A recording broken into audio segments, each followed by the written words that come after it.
जयकारा गुरुदेव का. जय जय गुरुदेव. सर्वजण बसून घ्या.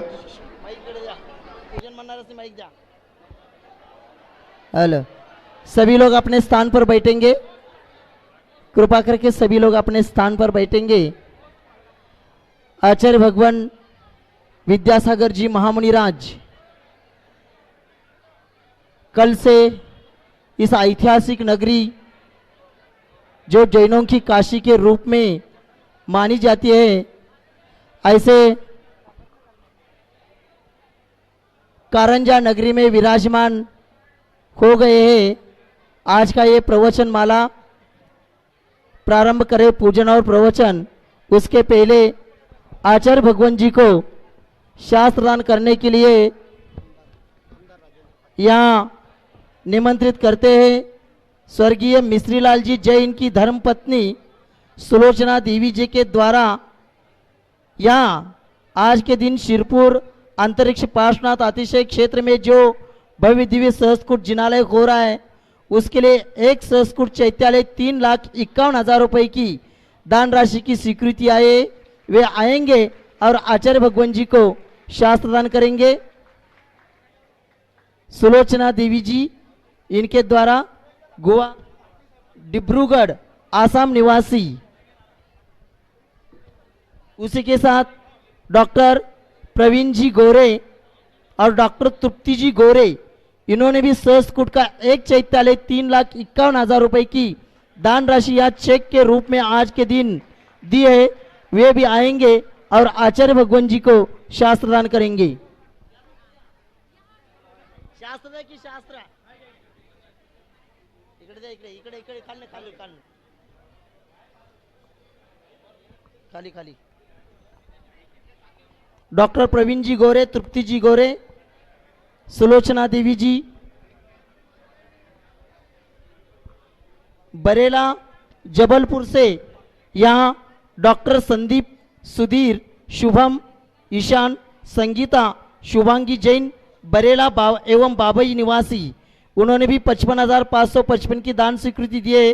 वे भी आएंगे और आचार्य भगवान जी को शास्त्रदान करेंगे. गौरव जैन, अतिशय जैन, गरवी जैन, पुष्पा जैन, अंकी जैन, राजेश जैन, बेंगलोर निवासी, इन्होंने भी 55,555 की दान स्वीकृति दिए. वे भी आएंगे और आचार्य भगवान जी को शास्त्रदान करेंगे. नवीन सोनम काला, डोरनांकल, तेलंगाना, इन्होंने भी सुवर्ण दान दिया है. वे भी आएंगे और आचार्य भगवान जी को शास्त्रदान करेंगे. प्रतिभा स्थली की 2 छात्राएं 10वीं और 9वीं के हैं, उन्होंने भी गुवाहाटी रेवाड़ी से आए हैं. उन्होंने प्रतिभा स्थली के लिए 21,000 रुपए की दान राशि की स्वीकृति दी है. वे भी आएंगे और आचार्य भगवान जी को शास्त्रदान करेंगे.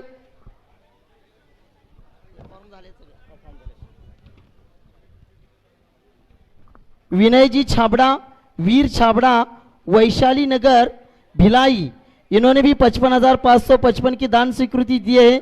वे भी आएंगे और आचार्य भगवान जी को शास्त्रदान करेंगे. आज यहाँ इधर शास्त्र दे दो, शास्त्र दे उधर. हेलो हेलो भैया, आपका हो गया होगा तो बाजू से. हाँ, सभी यहाँ कारंजा, ऊपर चढ़ना नहीं, ऊपर नहीं आना कोई. हेलो, यहाँ कारंजा के सभी श्रावक श्राविकाओं की भावना है आचार्य भगवान जी का शीतकालीन वाचना इस कारंजा नगरी में हो. ये भावना लेकर यहाँ तीनों मंदिर कमेटी के, हाँ उनको शास्त्र दे दो, शास्त्र उधर शास्त्र दे दो, शास्त्र दे. तीनों मंदिर कमेटी के अध्यक्ष, तीनों मंदिर कमेटी के अध्यक्ष कुंकुबाई शाह श्राविक आश्रम, महावीर ब्रह्मचर्य आश्रम, इन सभी के ट्रस्टी यानी पूरे कारंजा के प्रतिनिधि के रूप में यहाँ के कारंजा के विधायक राजेंद्र जी पाटनी भी आए. हाँ। वे भी सभी लोग यहाँ कारंजावासी आएंगे और आचार्य भगवान जी के चरणों में श्रीफल अर्पण करके निवेदन करेंगे. आचार्य भगवान जी का सानिध्य यहाँ शीतकालीन वाचना के लिए इस कारंजा वासियों को मिले. आइए जल्दी जल्दी. यासाठी आपण सर्वांनी उभं राहायचं आहे. पुन्हा एकदा आचार्य जयकार गुरुदेव का, जयकार गुरुदेव का. शिवकालीन भाषण करता आपण आचार्यशी नामांकित करतोय. जयकार गुरुदेव का. हेलो सभी कारंजा वासी, यहाँ कारंजा के गुरुकुल के बच्चे भी प्रतिनिधि के रूप में आए हैं. सभी कारंजा वासी निवेदन रख रहे हैं. सभी लोग अब नीचे बैठेंगे. पूजन प्रारंभ कर रहे हैं. सभी कविता जी, शाह, स्वाति मेहता ये भी आएंगे और शास्त्रदान करेंगे. कामरगांव से भी जैन समाज आई है. उनकी भी भावना है आचार्य भगवान जी का विहार कामरगांव के ओर हो जाए. भामदेवी के लोग आज भी आए. उनकी आचार्य भगवान जी के सानिध्य में पंच कल्याण करने की भावना है. वहीं से सभी लोग अपने अपने जगह से नमोस्तु आचार्य श्री के चरणों में नमोस्तु प्रेषित करके अपने भाव रखेंगे. पूजन प्रारंभ कर रहे हैं. ए पूजन चालू कराओ. माइक दे ना.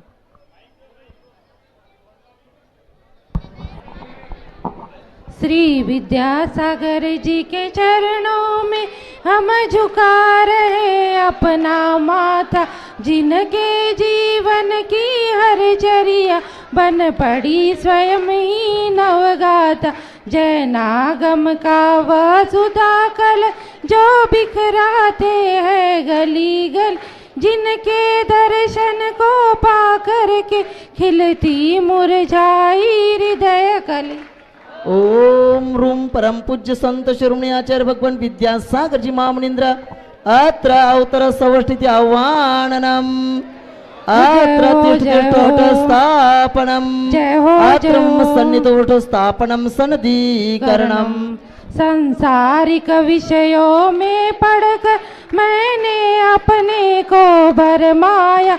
इस राग द्वेष की वैतरणी से अब तक पार नहीं पाया. तब ज्ञान सिंधु के जलकन से भव कालुष धोने आया हूँ. आना जाना मिट जाए मेरा यह बंध काटने आया हूँ.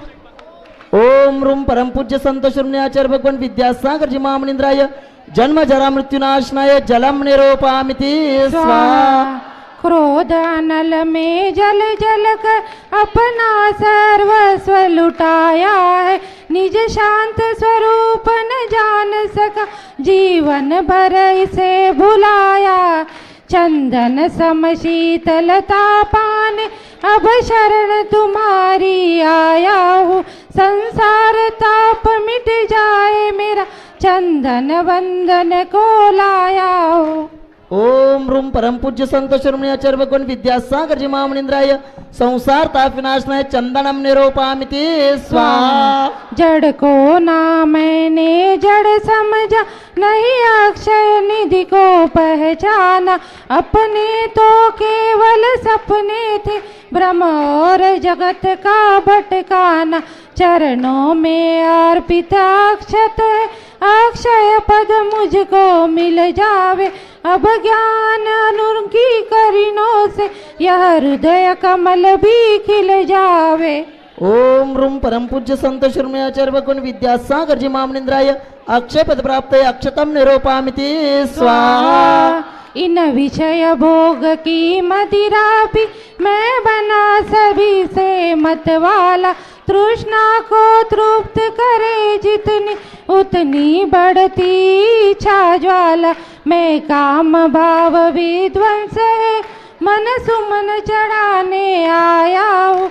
यह मदन विजेता बन न सक यह भाव हृदय में लाया हूँ. ओम रूम परम पूज्य संत शिरोमणी आचार्य भगवान विद्यासागर जी महामुनींद्राय काम विनाशनाय पुष्पम निरोपामिति स्वाहा. इस शुदा रोग की व्यथा कथा भव भव में कहता आया हूँ.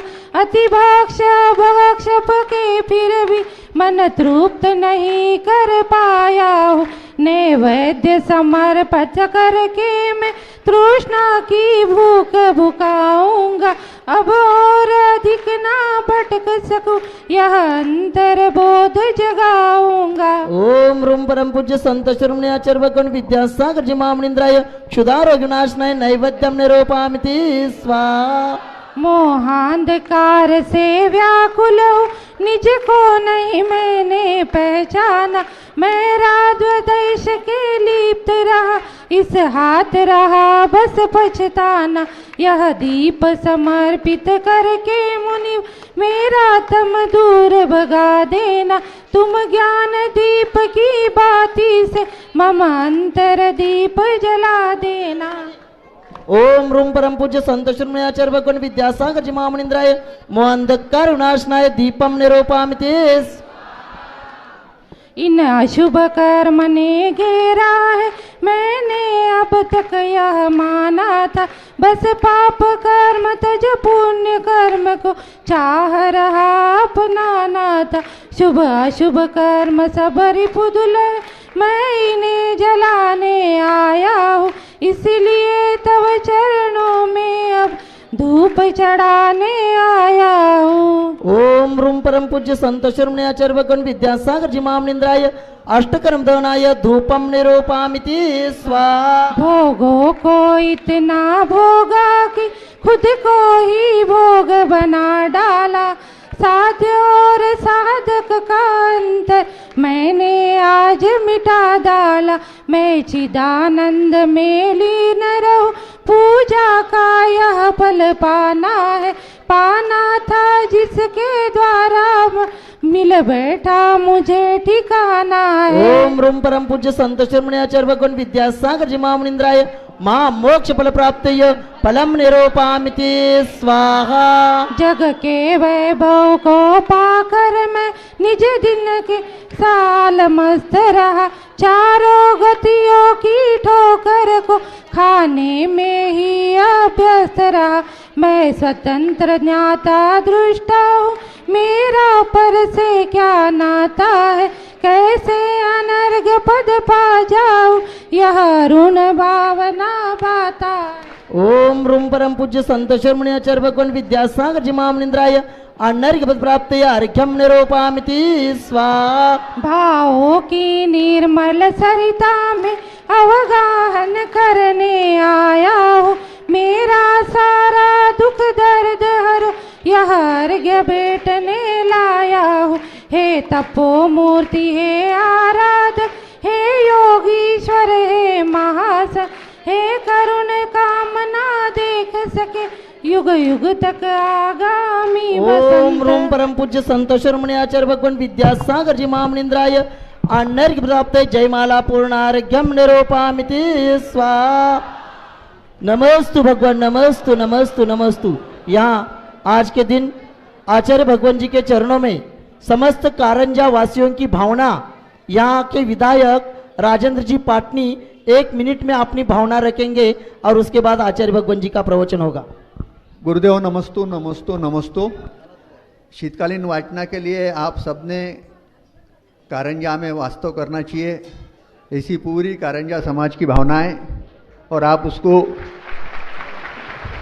मान्य करोगे, ऐसी मैं सब समाज की ओर से विनंती करता हूँ। और शिखर जी का जो विषय है उसके बारे में स्वयं भारतीय जनता पार्टी पूरी तरह से ख्याल दे रही है, नहीं दे रही है ऐसी कोई बात नहीं है।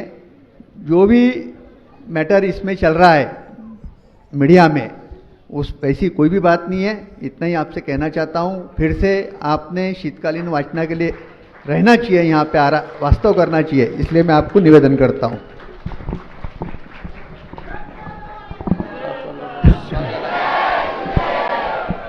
ओम नमः सिद्धेभ्यः,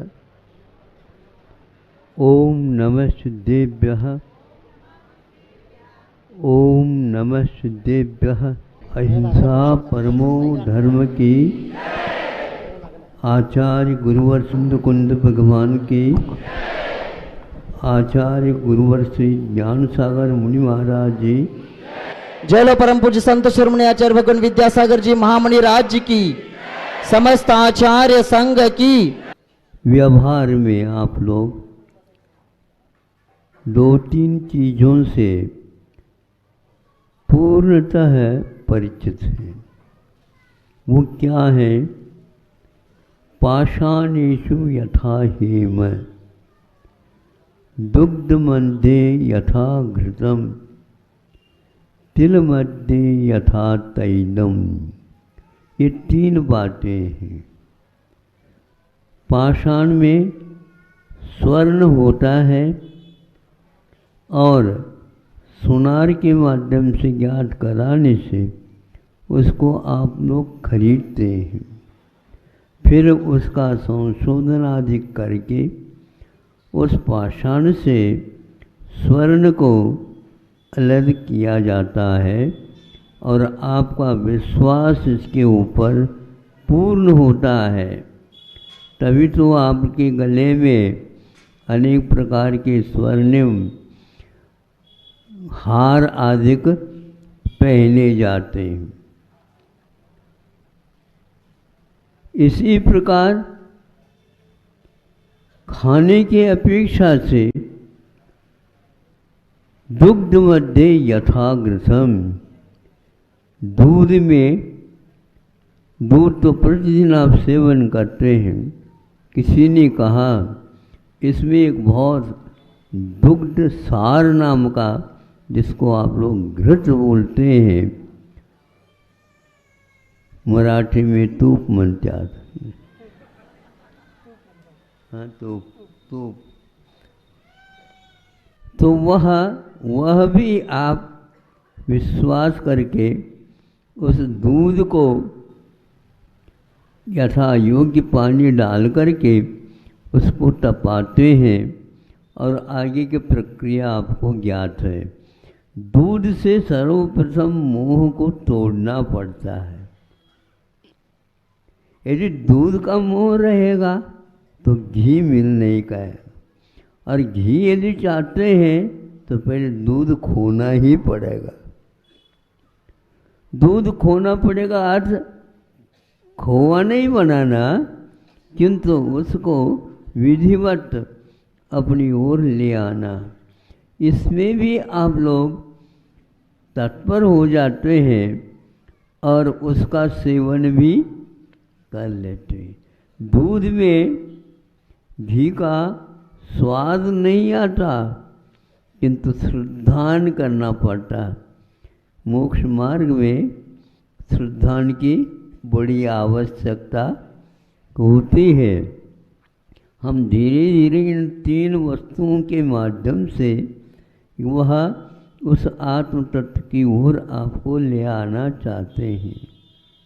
तो इसके उपरांत तिल मध्ये यथा तैलम, तिल तो आप जानते हैं, तिळ घ्या, गुड़ घ्या, गोडासारखं क्या म्हणते, गोड बदा मराठी में म्हणतात। तो वह तिल को बेलते हैं और उसमें से तेल निकालते हैं। अनेक प्रकार के व्यंजन बनाने में उससे सहयोग ले लेते हैं। उस तिल को भी मिटाना पड़ता है, तब कहीं जा कर के तेल उपलब्ध होता है। यह शास्त्रकारों ने या कवि महोदय ने इनमें 3 चरणों को रख करके आप लोगों के ध्यान को, आप लोगों के ज्ञान को, आप लोगों के श्रद्धान को अब उस ओर ले जाते हैं। किस ओर ले जाते हैं? तो देह मध्ये तथा शिवः। ये 3 वस्तु अपने अपने चीज़ों में रहते थे, उनको से अलगा करके आपने उपलब्ध कर लिया। अब आत्म तत्व कहाँ से उपलब्ध होगा? किसी दुकान में, किसी मकान में या अन्य किसी खदान में। जैसे स्वर्ण मिलता है, चांदी मिलती है, पीतल आदि सब मिलते धातु उपधातु, किंतु आत्म तत्व को प्राप्त करने के लिए आपको कहीं जाना नहीं है, किंतु घुमाना है अपने चित्त को, उपयोग को। अनेक पदार्थों से मुंह छोड़ करके इस शरीर में आत्म तत्व है, शिव के रूप में है। लेकिन जिस प्रकार दूध में घी का स्वाद नहीं आता, जब तक दूध रहेगा, जब तक पाषाण खंड रहेगा तब तक स्वर्ण का आपको बोध या दर्शन नहीं होगा। इसी प्रकार यहाँ पर कहा जा रहा है कि जब तक आप देह को ही एकमात्र आपा मान करके अथवा देह के माध्यम से ही सुख प्राप्त होता है, यह यदि जानेंगे तब तक इस देह को आप मोक्ष मार्ग में लगा नहीं सकोगे। एक बहुत बड़ा अज्ञान का अंधकार है। उस अंधकार में योग्य अपने पदार्थ जो कहीं चला गया उसको ढूंढ नहीं सकते आप, उसके ऊपर श्रद्धान नहीं ला सकते आप। देह मध्य तथा शिवः ये कह करके श्लोक पूर्ण किया है। यह अध्यात्मनिष्ठ संस्कृत कारिका है। यह आप लोग इससे परिचित तीनों से तो हो गए, लेकिन चौथा जो चरण है वह आप लोगों के पकड़ में नहीं आ रहा है। आप कुछ सुन तो रहे हैं इसलिए नाड़ हिला रहे हैं, किंतु उसको स्वीकार करना अपने आप में बहुत महत्वपूर्ण है। जो हम परिक्रमा लगा रहे हैं उन्हीं पंचेंद्र के विषयों के अलावा संसार में कुछ भी नहीं मिलेगा। इसमें रहते हुए कैसे उसको हाथ में लाना, यही एकमात्र मोक्ष मार्ग माना जाता है। पूर्वजों ने इसको पाला है। यह प्रतीक है। जिनालय बने हुए हैं। 2-3 जिनालयों को कल एक साथ वंदना करके देखा। प्रत्येक सारे जो अर्थ से और भी उस देवालय के निर्माण करने में लगे हैं उसके बारे में ये कहा, ये है महाराज, ये है महाराज, ये है महाराज, सब कुछ उन्होंने दिखाया। लेकिन हमने सोचा यह वीतराग भगवान है महाराज।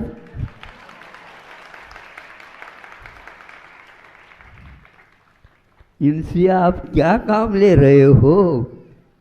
ये जिनालय जो बन गया, जिन यदि है तो जिनालय है, नहीं है तो वह एक बिल्डिंग के रूप में माना जाएगा, एक आलय के रूप में माना जाएगा। वह और किसी काम में नहीं आएगा।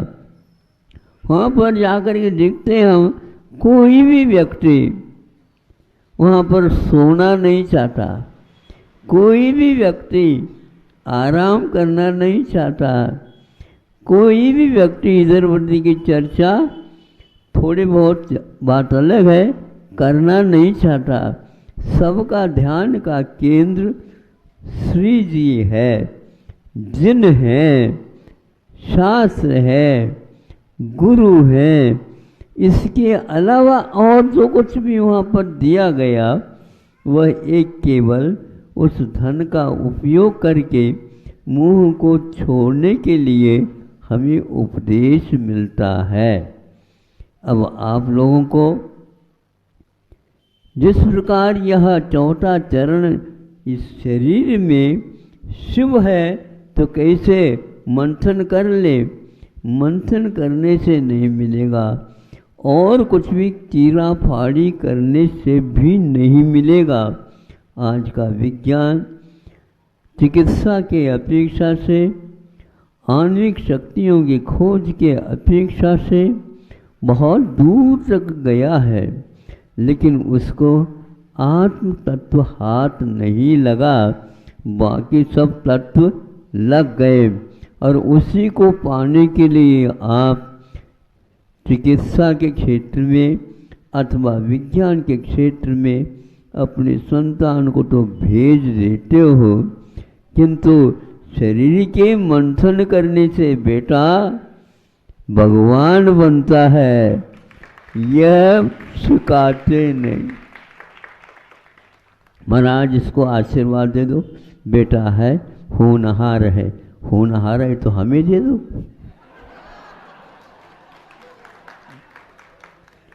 होनहार है तो विदेश को क्यों भेज रहे हो? नहीं, हमारे काम में आएगा तो आप अपने पास रखो। या यदि चीज है तो क्या करना है उससे? केवल धन कमाने के लिए देश को छोड़ करके विदेश जा रहे हैं। कोई विदेश की बात नहीं करना चाहता, सब लोग विदेश की बात। बस श्रीमान तो और बड़ा श्रीमान बनने के लिए पुरुषार्थ कर रहा है, किंतु देहातीत आत्म तत्व की खोज में किसी की दृष्टि नहीं है। उसको बनाना ही एक प्रकार से महत्व है, महत्वपूर्ण है, क्योंकि श्री भगवान का हम दर्शन करते हैं, स्मरण करते हैं, किंतु उसमें से कोई भी यह बैठे हुए व्यक्तित्व नहीं आता। उससे पृथक, जैसे आपने दूध को छोड़ करके गौन करके घी की ओर दृष्टि चली गई, उसी प्रकार देह और देह के योग जो पंच इंद्रिय विषय, इनसे ऊपर उठने से ही इनमें सुख नहीं, इनमें शांति नहीं, और यह लौकिक शांति एक प्रकार से हमारा स्वभाव नहीं, यह रात दिन जाप दे आ जाता है। तब कहीं जा कर के इसको मोक्ष मार्ग का दर्शन होता है, एक श्रद्धान के रूप में, एक अधिगम के रूप में, और एक मंथन त्याग के रूप में। महाराज त्याग क्या करो? भीतर से आत्मा की बात करो। आत्मा की बात तो करना ही है, लेकिन आत्मा की जो दृष्टि अभी पंचेंद्र के विषयों में लगी हुई है, उसको थोड़े से कम करने से आंखों में पानी आ जाता है। हाँ, वो सब कुछ छोड़ने के लिए तैयार होता है, लेकिन उसको छोड़ने के लिए उसका मन कहता है कि स्वाद तो इसमें आ रहा है। नहीं, स्वाद इसमें नहीं आ रहा है, किंतु उसका श्रद्धान हुआ है, उसके कारण स्वाद मान लिया जाता है। और यह छोटे बच्चे से लेकर के वयोवृद्ध अवस्था तक ये सब कुछ धारा चल रही होती है। वह व्यक्ति संसार, शरीर, भोग और इनसे निर्विन्न होता है। अलगाव भाव करने का वह पुरुषार्थ करता है। उसके मन में हमेशा हमेशा इन चीज़ों के प्रति उदासीनता रहती है। उस उदासीनता की प्राप्ति के लिए विदेश जाने की कोई आवश्यकता नहीं, किंतु इसी भारत में रहने से यह तत्व उपलब्ध होने वाला है। अन्य किसी देश में आने के बाद नहीं, वहाँ पर तो केवल अर्थ के लिए ही होड़ लगी हुई है, दौड़ धूप चल रही है। दूसरे की वस्तु अपने अधीन कहीं कैसे होंगे, इसमें लगा हुआ है। इसलिए आप लोग कर रहे हैं, इसमें कोई बाधा नहीं, लेकिन वह एक मात्र ऊपर ऊपर करना ही है ऐसा नहीं। ये एक साधन है जिसके माध्यम से हम साध्य की सिद्धि कर सकते हैं। बच्चों को भी यही समझाओ, यदि आप लोगों ने इसको ठाना है, माना है, तो अवश्य ही उनके ऊपर भी यह संस्कार आप अभी से डालते जाइए, क्योंकि पहले वह बालक अवस्था में, युवावस्था में बाद में, फिर प्रौढ़ अवस्था में वार्धक्य केवलम श्रम है, वृद्धावस्था में कुछ भी नहीं बनता। वह केवल जो खाया पिया है, संस्कार पाया है, इकट्ठा करके रखा है, क्या है? चमकीले कुछ कंकर पत्थर है। इसके अलावा और कुछ भी हो तो हमें बता देना। यही दिमाग में रहता है। एक बिल्डिंग हो गया, एक प्रासाद का निर्माण हो गया, दूसरे और बनाओ, कारंजा में ठीक नहीं लगता है। अन्य कोई गांव चलो, वह और चलो और चलो, यहाँ से चलो, और यहाँ पर मंदिर वगैरह बने हैं, और किस काम के आएंगे बताओ? जो गरीब रहेंगे वो यहाँ रहेंगे, और श्रीमान यदि होना है चलो मुंबई, चलो मुंबई, पूना चलो पूना। पूना वाले आते हैं पुनः पुनः और कहते हैं वहाँ पर कहाँ ले जा रहे हो संघ को? नहीं, सब कुछ व्यवस्था है। धर्म ध्यान की व्यवस्था महानगरों में कैसे है, बहुत कठिन है, लेकिन फिर भी वो कर तो रहे हैं कुछ। इसी प्रकार की भावना उनके वहाँ पर रह कर के भी होती है। बहुत अच्छी बात है। यहाँ पर जो आलय बने हैं, जनालय वगैरह, ये हजारों वर्ष पूर्व से है कह रहे हैं। जिनबिंब की रचना भी बहुत प्राचीनता के साथ हुई है। यहाँ पर यह सब आराधना के केंद्र आप लोग प्रतिदिन उपयोग कर रहे हैं, किंतु फिर भी ये उपदेश आपके लिए देह मध्य तथा शिव है। इस शरीर में उस आत्म तत्व को मान करके शरीर के प्रति, शरीर के पोषक तत्वों के प्रति आपकी हे बुद्धि होना चाहिए, और देव और गुरु और शास्त्र के प्रति उपादेय भक्ति का विषय बना करके उसमें लगाना चाहिए। अहिंसा परमो धर्म की